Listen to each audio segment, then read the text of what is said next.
Okay, चलिए देखते हैं दोस्त, आज हम बात करते हैं भारतीय भवन के 2A। चैप्टर का नाम क्या है? 2A। यह पेज नंबर है, पेज नंबर 51, यानी 51 पेज नंबर में है या 50 टू 51 में है। ये कहने का मतलब आज इसमें हम बात करते हैं भारतीय भवन के। तब पहला नंबर क्वेश्चन देखिए, पहला नंबर क्वेश्चन में दिया हुआ है। देखिए पहला नंबर क्वेश्चन में क्या दिया हुआ है? 3x और -2y प्लस 1 बराबर क्या है? 0। कहता है को संतुष्ट करते हुए रिक्त स्थानों की भरे। देखिए इसको कहता है इसको संतुष्ट करते हुए रिक्त स्थानों की भरे। तो जब यहाँ पर दिया हुआ है 1 में, जब यहाँ पर क्या है?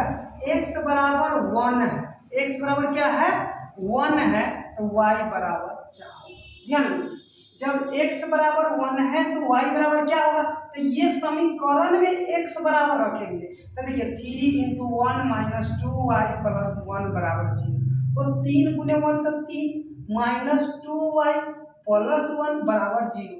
3 को y एगो क्या हो? 4। ये +4 होगा तो उधर जाएगा तो क्या होगा? -2y बराबर -4। वो माइनस से माइनस कट के लो, y बराबर 4 बटा इधर आ जाएगा 2, 2 से 2 4 दूना कट जाएगा, 2 दूना 4। तो यानी कितना होगा? y बराबर 2। तो इस y में क्या भराएगा? बोलिए कोई दिक्कत है? आगे देखिए, फिर इसी में दिया हुआ दूसरा में, जब y बराबर क्या हो? 5 हो तो x बराबर क्या होगा? जब y बराबर क्या हो? 5 हो तो x बराबर क्या होगा? जब y बराबर 5 हो तो x बराबर क्या होगा? देखिए जब y बराबर क्या हो? 5 हो तो x बराबर क्या होगा? ये चीज है। तो इसी समीकरण में क्या रखना? y का मान 5 रखना। देखा था, अब यहाँ होगा 3x - 2 × 5 + 1 बराबर 0। तो 3x बराबर 5 दूना -10 + 1 बराबर 0। तो यहाँ 10 में से 1 जब इधर कथी बचती? -9। तो 3x बराबर उधर जब करी तो +9। तो x बराबर कितना हो? 9 बटा 3, 3 की आई 9, यानी x बराबर कितना? तो x बराबर यही आपका आंसर होगा। बोलिए इतना समझने में किसी को कोई दिक्कत है? अब देखिए इसी प्रकार से अब कहता है 2 में निम्नलिखित समीकरण के सही अवलिक गलत कथनों को पहचान, यानी सही और गलत कथन को क्या करना है? पहचानना है। तो 2 के पहला में देखिए वो समीकरण 5x, देखिए समीकरण 5x - 2y बराबर 7 का एक हल है x बराबर 3 और y बराबर 4। अब कहता है ये सही है कि गलत है, ये बताइए। तो देखिए ध्यान करेंगे भाइयों, यहाँ पर देखिए x बराबर 3 है, इसमें रख दीजिए x बराबर 3, चाहे ये रख दीजिए y बराबर 4। तो अगर x बराबर 3 रखेंगे इसमें तो y बराबर कितना निकलेगा? 4। अगर y बराबर हम 4 रखेंगे तो x बराबर कितना निकलेगा? 3। तो देखिए हम y बराबर रखते हैं, y बराबर 4 रखते हैं इसमें। तो 5x - 2 × 4 बराबर 7। देखो तब 5x बराबर यहाँ पर हो जाएगा 7, आई 4 दूना 8, इधर -8 है तो उधर जाएगा तो +8। अब देखा था x बराबर 8 7 15, 8 7 कितना हो जाएगा? 15 और बटे 5 को 5 दिया है 15। x बराबर 3, देखो तो x बराबर 3 रहल है। तो कहने का मतलब यह कथन क्या है? तो सही है। कथन क्या है? सही है। दूसरा इसी प्रकार से देखेंगे, दूसरा कहता है प्रत्येक समीकरण देखा ax + by + c बराबर 0 और फिर दे और dx + ey f बराबर 0 समीकरण 2। अब देखिए 2 दिया है, कहता है का एक हल हो तो एक हल किस समीकरण में होता है? जैसे पिछले वीडियो में हम बताए थे कि अगर अविरोधी समीकरण हो तो उसका एक और केवल एक हल होता है। तो इसका शर्त लिख दीजिए, कहने का मतलब है यह कब a/t does not equal to b/e। तो देखिए ऐसा दिया हुआ, ऐसा दिया होता तब होता है एक और केवल एक। यहाँ पर तो सूझे ऐसे दे रहे, तो ऐसे दे रहे कौन समीकरण? सीधे 2 चर वाले रैखिक समीकरण युग्म है। कहने का मतलब ये सीधा 2 चर वाले रैखिक समीकरण है, ना यह विरोधी है, ना अविरोधी है, ना आश्रित है। तो कहने का मतलब सीधा 2 चर वाले रैखिक समीकरण। अब कहता है प्रत्येक युगपत समीकरण का एक हल होता है, तो नहीं। वो इसमें विरोधी दिया रहता तो कोई हल नहीं होता, अविरोधी दिया रहता तो एक और केवल एक हल होता, आश्रित दिया रहता तो अनंत हल होता। तो ये सीधे दे दिया है, तो कहता है सीधे समीकरण का एक हल होगा, नहीं, दो चर वाले रैखिक समीकरण का अनंत हल होता है। तो ये गलत है। क्या है? गलत है। तीसरा देखिए, तीसरा में कहता है, अब देखिए तीसरा में कह रहा है अविरोधी समीकरण a1x plus b1y plus c1 बराबर 0, सॉरी बराबर दिले हो c1 बराबर समीकरण a2x प्लस b2y बराबर c2 बराबर ये बराबर c2 समीकरण 2। और कहता है यह अविरोधी समीकरण है, तो एक और केवल एक हल होता है। हाँ भाई, अविरोधी समीकरण का क्या होता है? एक और केवल एक हल ही तो होता है। तो ये सही है। चौथा देखा, चौथा में कह रहा है p के अतिरिक्त यानी 4 के अतिरिक्त p के सभी मानों के लिए, सभी मानों के लिए 4x प्लस py बराबर -1, यह समीकरण। दूसरा दिया हुआ है 2x प्लस 2y बराबर -2, ये समीकरण 2 का अद्वितीय हल होगा। तो अद्वितीय हल होने के लिए अविरोधी समीकरण होना चाहिए, और अविरोधी का शर्त होता है a बटा d बराबर नहीं होना चाहिए b बटा t। a बटा d बराबर नहीं होना चाहिए b बटा e, तो a का मान 4 और b का मान 2, और बराबर नहीं होगा p बटा 2। तो इसको देखिए तब क्रॉस गुना करेंगे तो 2p बराबर कितना हो जाएगा? 4 गुना 8, यानी बराबर नहीं होगा। तब p बराबर नॉट 8 बटा 2, यानी काटेंगे तो कितना? 4, यानी p does not equal to 4। हाँ भाई, तो p के अतिरिक्त, तो p के छोड़ के बाकी सब मान के सही होगा, तो ये भी कथन क्या होगा? सही होगा। ये कथन क्या होगा? सही होगा। यानी p के अतिरिक्त सभी मानों के लिए दो चर वाले रैखिक समीकरण का हल मतलब एक और अद्वितीय हल। इसी प्रकार से 3 में देखा, तो 3 में क्या दिया हुआ?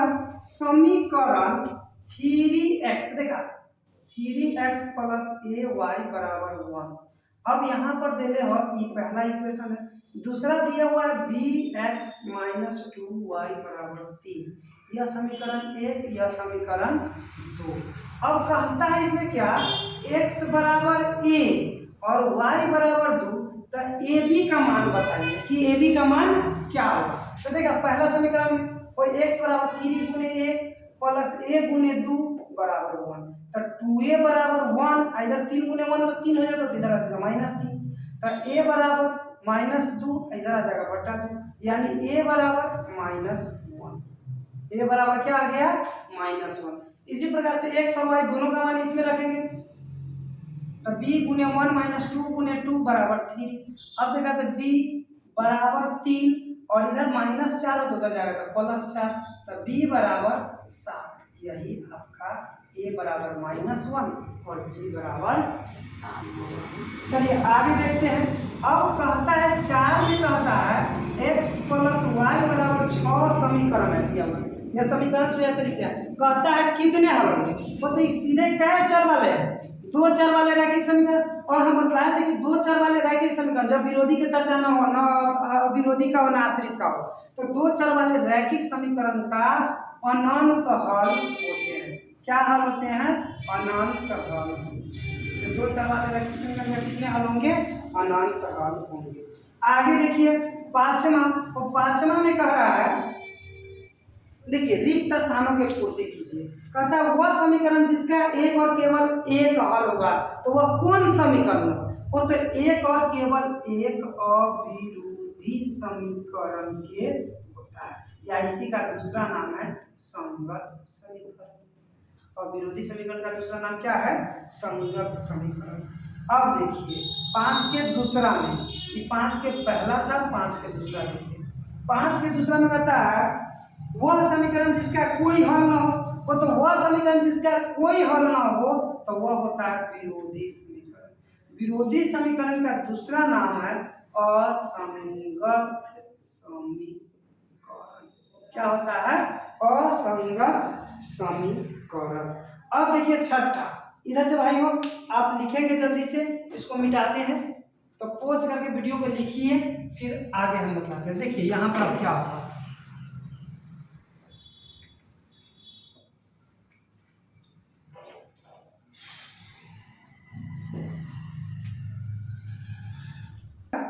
छठा 5 तक हो गया। अब छठा में कहता है, देखिए एक में कहता है 2x प्लस 3y बराबर क्या है 8, समीकरण 1। और फिर दूसरा दिया हुआ 4x प्लस 6y बराबर 7 के कहता है कितने हल होंगे। तो पहले हम जांचेंगे कि यह समीकरण कौन है। तो देखा यहाँ पर a बट्टा d निकालेंगे तो 2/4 हो, काटेंगे तो 1/2। b बट्टा e निकालेंगे तो 3/6 हो, काटेंगे तो 1/2। अब देखा तो c बट्टा f निकालेंगे तो यह होगा 8/7, नहीं कटेगा तो इतना ही रह जाएगा। कहने का मतलब है कि a बट्टा डी बराबर है b बट्टा ई और बराबर नहीं है c बट्टा f। ये कौन समीकरण का शर्त है? तो यह है विरोधी समीकरण का शर्त। तो ये कौन समीकरण हो गया? विरोधी समीकरण। और पूछ रहा है कि विरोधी इस समीकरण निकाय के कितने हल होंगे। तो विरोधी समीकरण के कोई हल नहीं होता है। क्या होता है?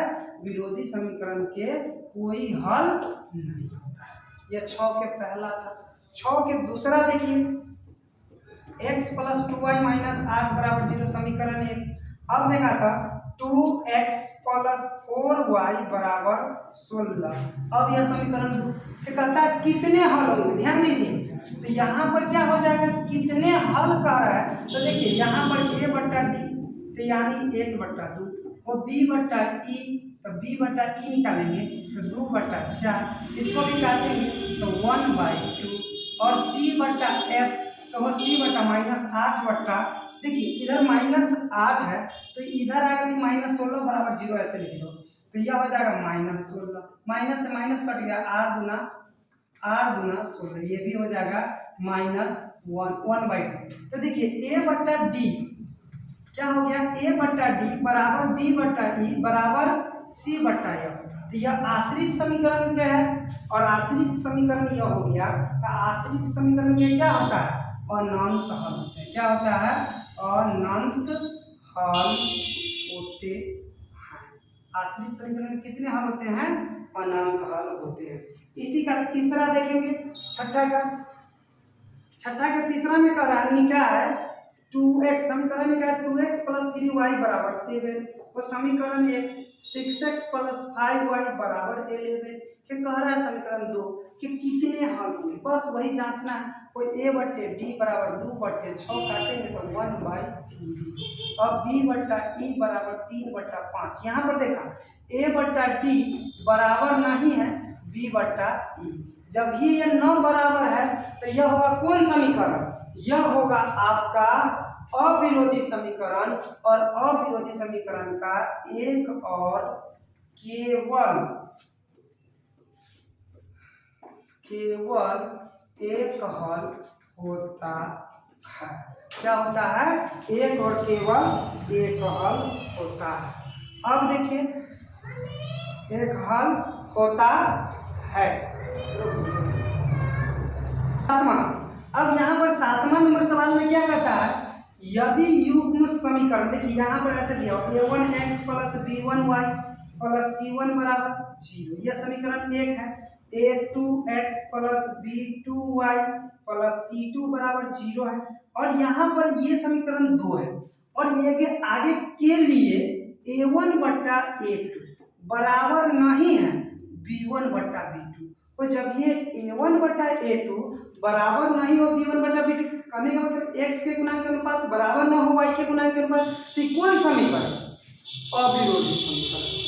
और अविरोधी समीकरण के कितने हल होते हैं, तो एक और केवल एक हल होते हैं। तो एक और केवल एक हल होते हैं। और विरोधी समीकरण के क्या होते हैं, एक और केवल एक हल होते हैं। अब देखिए आठवां में कहता है बताइए निम्नलिखित समीकरण, बताइए कि निम्नलिखित युगपत समीकरण विरोधी या अविरोधी या आश्रित है। तो देखिए यहाँ पर दिया गया है, देखिए क्या दिया हुआ है, पहले देखिए 5x माइनस 3y बराबर -11 और बराबर 0। फिर दिया हुआ ये पहला समीकरण मान लेते हैं। दूसरा दिया हुआ 6y और -10x प्लस 22 बराबर 0। ये समीकरण 2 है। अब कहता है यह विरोधी है क्या, विरोधी है क्या आश्रित है। तो देखिए a बट्टा डी निकालेंगे तो 5/6 और b बट्टा ई निकालेंगे तो b बट्टा ई निकालेंगे तो -3/-10। अब माइनस से माइनस करेंगे तो ये 3/10 होगी। अब अभी देखिए था a बट्टा डी बराबर नहीं है b बट्टा ई। जब न बराबर हो तो कौन समीकरण, अविरोधी समीकरण। ये कौन समीकरण है, अविरोधी समीकरण है। इसी का दूसरा नाम है संगत समीकरण। अब देखिए इसी प्रकार से इसका दूसरा नंबर सवाल, और दूसरा नंबर है 2r-3s = 8 समीकरण 1। अब देखा 4r-6s = 9 समीकरण 2। अब देखा तो a बट्टे डी निकालेंगे तो 2/4 और काटेंगे तो 1/2 यानी बराबर हो जाएगा 1/2। अब देखिए इसी प्रकार से b बट्टा ई निकालेंगे तो -3/6, माइनस से माइनस कट गया, 3 दूना 6 = 1/2। c बट्टा f निकालेंगे तो 8/9। तो देखिए ये कटने वाला है नहीं। कहने का मतलब है a बट्टा डी बराबर है b बट्टा ई और बराबर नहीं है क्या, c बट्टा f। और c बट्टा f क्या है, बराबर नहीं है। तो नहीं बराबर है तो ये कौन समीकरण, तो विरोधी समीकरण। ये विरोधी समीकरण का शर्त है। और विरोधी समीकरण का कितने हल होते हैं, तो विरोधी समीकरण का कोई हल नहीं होता। तो हमको सिर्फ लिखना है कि कौन समीकरण है, तो लिखेंगे यह विरोधी समीकरण है। यह कौन समीकरण है, विरोधी समीकरण है। आगे चलते हैं तीसरा में दिया हुआ देखिए 3/2l और +5/3m = 7 समीकरण 1। दूसरा है 9l - 10m = 14, यह इक्वेशन 2। अब देखो इसका निकालेंगे a बट्टा डी तो यहाँ हो जाएगा 3/2/9। वो इसके नीचे 1 मान लेंगे, तीसरा बट्टा पलटेगा तो चौथा बट्टा पलटेगा तो 3/2 गुने 1/9 और 3×3 9 तो यानी 1/6। अब देखिए b बट्टा ई निकालेंगे तो b बट्टा ई 5/3/10 और चौथा बट्टा फिर पलटेंगे तो 5/3 गुने ऊपर जाएगा तो 1/10, 5 दूना 10 फिर हो जाएगा 1/6। अब देखिए तो 1/6। अब यहाँ पर c/f निकालेंगे तो 7/14 तो काटेंगे तो 1/2। कहने का हमारा सेंस है कि a बट्टा, ध्यान दीजिए, a बट्टा डी बराबर है b बट्टा ई और बराबर नहीं है, देखिए ना, बराबर नहीं है क्या, c बट्टा f के। क्योंकि 1/6 तो यहाँ आ रहा है और यहाँ पर 1 बटा क्या है, 2 है तो 1/2 1/6 के बराबर थोड़ी ना है। तो कहने का मतलब a बट्टा डी बराबर है b बट्टा ई बराबर नहीं है c बट्टा ए। तो कौन समीकरण, तो यह भी विरोधी समीकरण है। यह कौन समीकरण है, यह विरोधी समीकरण है, विरोधी समीकरण है। बोलिए इतना समझने में कोई दिक्कत है, तो नहीं दिक्कत है तो चलिए पॉज करिए वीडियो और इसको लिख डालिए। आगे फिर बात करते हैं आगे सवाल देखिएगा।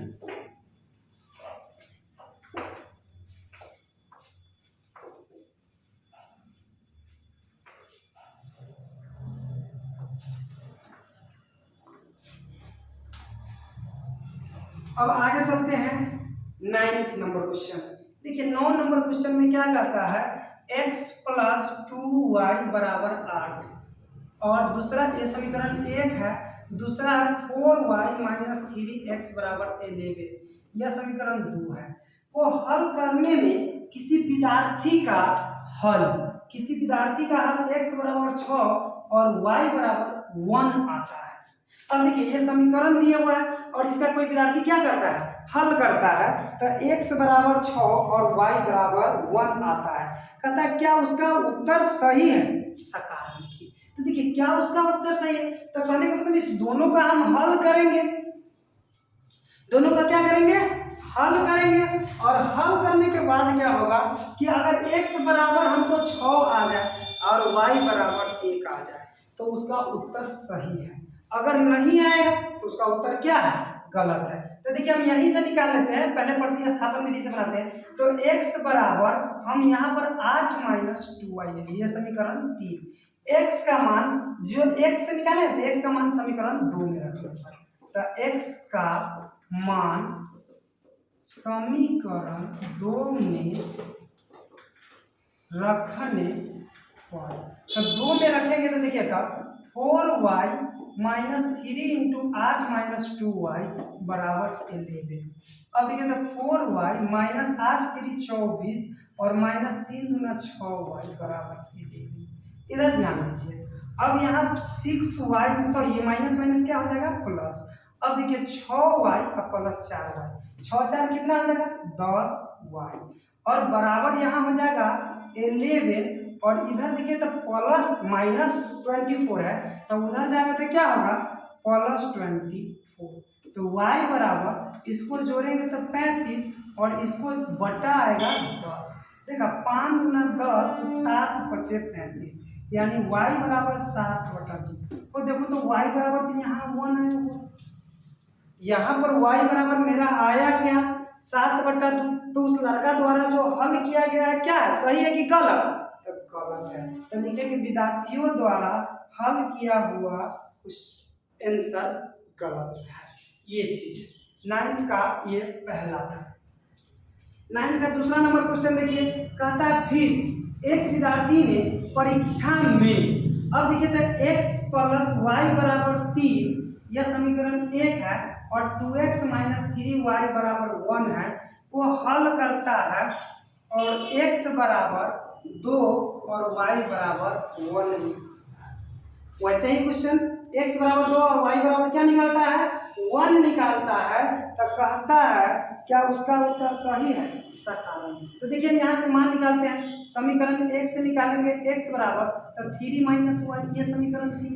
x का मान समीकरण 3 में सॉरी समीकरण 1 से निकाले तो 2 में रखने पर, तो 2 में रखेंगे तो 2 में देखिए तो 2 इंटू एक्स, तो x बराबर निकालो 3 माइनस वाई माइनस 3y बराबर 1, तो 3 दूना 6 माइनस 2y माइनस 3y बराबर 1।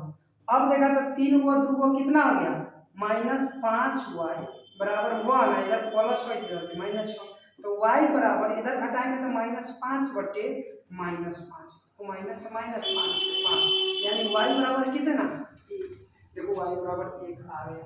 अब y का मान समीकरण 3 में रख दीजिए, x का मान निकलेगा, तो y का मान समीकरण किस में, 3 में रखने पर, तो 3 में रखेंगे तो देखा यहाँ पर और x बराबर 3 और माइनस क्या है y, तो y बराबर कितना आया, 1, y बराबर कितना आया, 1। तो x बराबर 3 माइनस 1 बराबर 2, तो कहने का मतलब अतः x बराबर 2 और y बराबर 1। और मेरा द्वारा ये आया आंसर, और वो विद्यार्थी भी हल किया था तो x बराबर 2 और y बराबर 1 आया था। तो कहने का मतलब क्या है, विद्यार्थी द्वारा सोल्व किया गया क्वेश्चन सही है, क्या है, सही है।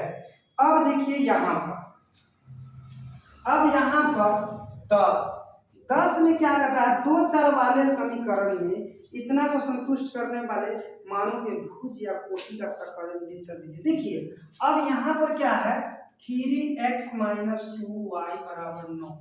देखिए यहाँ पर ध्यान दीजिए थोड़ा सा, वो क्षैतिज रेखा को x अक्ष और ऊर्ध्वाधर रेखा को y अक्ष कहते हैं, और क्षैतिज रेखा को x अक्ष और ऊर्ध्वाधर रेखा को क्या कहते हैं, y अक्ष कहते हैं। तो देखो x अक्ष का ही दूसरा नाम है भुज और y अक्ष का दूसरा नाम है कोटि। x अक्ष को भुज और y अक्ष को कोटि कहते हैं। तो यहाँ पर यह समीकरण दिया गया है और यहाँ पर एक मान सारणी दिया हुआ है, वैल्यू टेबल। अब देखिए यहाँ पर x और y, यहाँ x बराबर 3 है तो कहता है y बराबर क्या होगा, x बराबर माइनस 1 है तो y बराबर क्या होगा, x बराबर y बराबर 3 है तो x बराबर क्या होगा, एक और दिया हुआ है x बराबर y बराबर 0 है तो x बराबर क्या होगा। और से ध्यान दीजिए, जब x बराबर 3 इसमें रखेंगे, जैसे यहाँ पर देखिए 3 इंटू 3 माइनस 2y बराबर 9, तो देखा 3 क्या 9, और इधर माइनस 2y बराबर 9, इधर आएगा तो माइनस 9, यानी y बराबर 0 बटा माइनस 2 बराबर 0। इसमें क्या आ गया, समझ गए। ऐसे ही जब y x के मान -1 रखेंगे, 3 गुने -1 -2y बराबर 9, तो -2y बराबर 9, इधर आएगा -3, इधर आएगा प्लस कितना हो जाएगा 3, तो y बराबर 12 बटे -3, तो माइनस तो कट तो माइनस ऊपर चल जाए तो, और 6 दूना 12, y बराबर कितना आ गया 6, सीधा सॉरी -6, y बराबर कितना आ गया -6।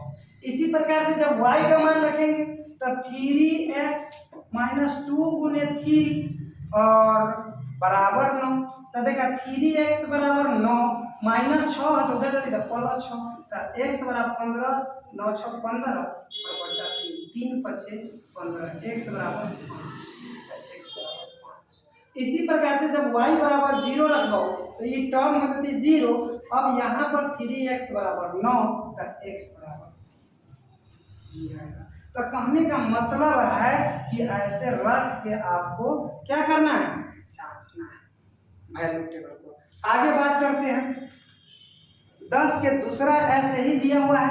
देखिए 10 के दूसरा आप खुद से बना के देखिएगा, नहीं बनेगा तो कमेंटमेंट में जरूर भेजिएगा कि सर 10 का दूसरा भी बना दीजिए, तो हम अगले क्लास में आपका 10 का दूसरा भी बना देंगे। चलिए हम बात करते हैं 11 समझ लीजिए, आज 11 तक रहने देंगे, कल हम आपको विधि सिखाएंगे, तो पहले हम 11 तक की बात करते हैं।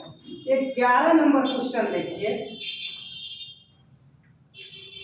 अब देखिए 11 नंबर क्वेश्चन क्या है, देखिए 11 नंबर क्वेश्चन कहता है x + 2y बराबर 9 में कहता है प्राकृत संख्या के समुच्चय को समुच्चय में हल। देखिए प्राकृत संख्या, तो प्राकृत संख्या क्या होता है, तो गिनती की संख्या को प्राकृत संख्या कहते हैं, 1 2 3 4 5, ये सब क्या है प्राकृत संख्या।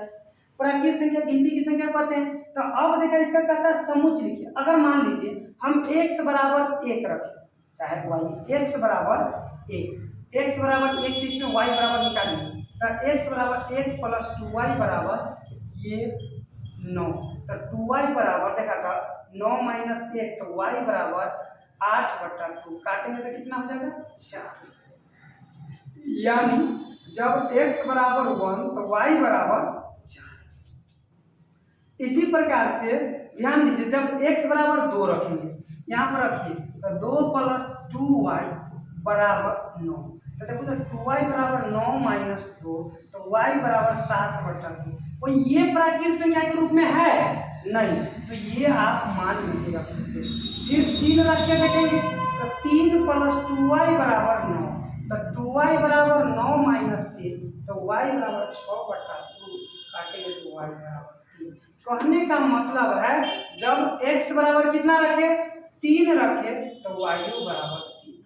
तो अब इसको कैसे लिखना है, समुच्चय के रूप में हो, तो समुच्चय को हमेशा मिडिल ब्रैकेट के अंदर रखा जाता है, 1 4